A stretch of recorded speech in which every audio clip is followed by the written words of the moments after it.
ఇది నిన్న ఒక పెద్ద చర్చ జరిగింది. మాజీ సీఎం కేసీఆర్ అనవసర ఖర్చులతో ప్రజాధనాన్ని దుర్వినియోగం చేశారని సీఎం రేవంత్ రెడ్డి మండిపడ్డారు.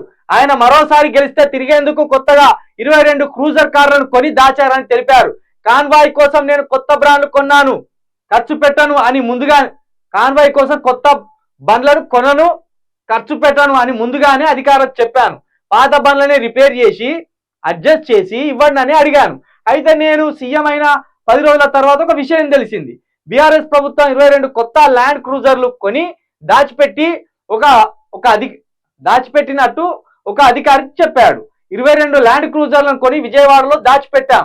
మళ్ళీ అధికారంలోకి రాగానే తీసుకొద్దామని అనుకున్నాం. కానీ కేసీఆర్ నెత్తి మీద దరిద్రం ఉండి ఆయన ఇంటికి పోయిండు అని సదరు అధికారి నాతో చెప్పాడు అని రేవంత్ అన్నారు. అసలు ఇన్ని వందల వాహనాలు ఉన్నప్పుడు కొత్తవి అవసరమా అని ప్రశ్నించారు. ఒక ల్యాండ్ క్రూజర్ బండికి 3 కోట్ల వరకు ఖర్చు అవుతుంది. బుల్లెట్ ప్రూఫ్ చేయిస్తే ఇంకొంచెం ఎక్కువ ఖర్చు అవుతుంది అన్నారు.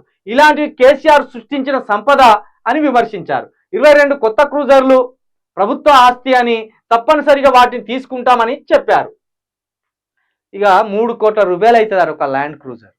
ఈ 3 కోట్ల అంటే ఇక బుల్లెట్ ప్రూఫ్ అదొకటి ఇదోటి చేపిస్తే ఇంకొక 1 కోటి రూపాయలు అదనంగా కావచ్చు. అంత ఒక 80 నుండి 100 కోట్ల రూపాయల ఖర్చు ఇది. కేసీఆర్ ఇలాంటి పనులు చేసుకొచ్చింది. అయితే ఇక్కడ రేవంత్ రెడ్డి చెప్పగానే మనం కూడా గుడ్డిగా నమ్మేయద్దు. మరి 22 ల్యాండ్ క్రూజర్లను తీసుకురావాలి, ఇక్కడ మీడియా ముందట ప్రవేశపెట్టాలి. వీటిని ప్రవేశపెడితే అప్పుడు కేసీఆర్ని మనం విమర్శించాలా, ఇంకా భుజాల మీద ఎత్తుకొని మా నాయకుడు గొప్ప అంటే మా నాయకుడు గొప్ప అని అనాలా? అప్పుడు తెలుస్తుంది. దేనికి చెప్పుర్రి నిజంగా ఈ 22 ల్యాండ్ క్రూజర్లు దేనికి? దీని మీద 100 కోట్ల రూపాయలు ఖర్చు పెట్టవలసిన అవసరం ఏమున్నది? నిజంగా ఇంతకుముందు కేసీఆర్ గారు తిరిగిన బండ్లు ఫిట్నెస్ లేవా? ఆయన ఒక్కొక్కసారి అధికారంలోకి వస్తే ఒక్కొక్క దఫా బండ్లు కొత్తగా కొనుక్కుంటూ పోతాను. ఎవని డబ్బు ఇది? ఎవనయ్యా జాగిరని ఇన్ని కొంటాను? రాష్ట్రాన్ని మీకు ఏమైనా కుదబెట్టినామా, లేకపోతే మేము అమ్మేసినామా? లేదా మీరు మా పైన ఏమన్నా రాజులా? 5 సంవత్సరాలకు మిమ్మల్ని ఎన్నుకుంటున్నాం, మీరు గట్టిగా పరిపాలించండి, మా ఎడల దయ ఉంచి, మీకు తెలివి ఉన్నదని, మీరు తెలివి కల్లోళ్ళని మీకు అధికారం కట్టబెడుతున్నావురా నాయన, మమ్మల్ని పాలించి మా ముఖాలు తెల్లగా చేయండి, మా ముఖాలు నల్లబడి ఉన్నాయి, మా బిడ్డలు ఉద్యోగాలు లేక చదువులు లేక ఆగమైపోతాను అని మీ చేతిలో పెడితే రాజభోగాలకు మీరు పోయింది, రాజభోగాలను అనుభవించే పని చేస్తాను.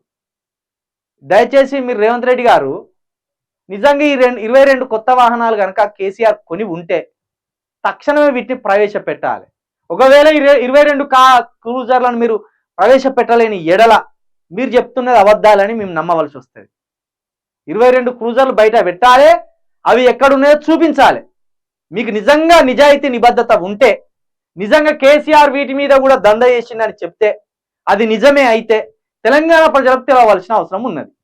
ఎందుకంటే మేము కేసీఆర్ పక్షాన ఉండము, మేము రేవంత్ రెడ్డి పక్షాన ఉండము, మేము ప్రజల పక్షాన ఉంటాం, ప్రజల పక్షాన్ని అడుగుతాను. ఇది ప్రజల ధనం. 22 ల్యాండ్ క్రూజర్లు అంటే దగ్గర అత్యాధునికంగా వాటిని మోడర్న్ చేసినా కూడా ఒక్క ల్యాండ్ క్రూజర్కు 5 కోట్ల చొప్పున అయినా కూడా 100 కోట్ల పైన అవుతుంది. ఇదంతా ప్రభుత్వ సంపద, ప్రజల పనుల ద్వారా వచ్చిన సంపద. కాబట్టి మేము మీ పక్షాన ఉండము, కేసీఆర్ పక్షాన ఉండము. ఇలాంటి వాటికి తప్పకుండా మీకు నిజాయితీ ఉంటే, మీకు నిబద్ధత ఉంటే, మీరు ప్రజల ముఖ్యమంత్రి అని అనిపిస్తే, ప్రజా పరిపాలన అంటారు కదా, 22 ల్యాండ్ క్రూజర్లు తీసుకొచ్చి చూపించి గప్పుడు తూ అని ఉంచిపోయారు.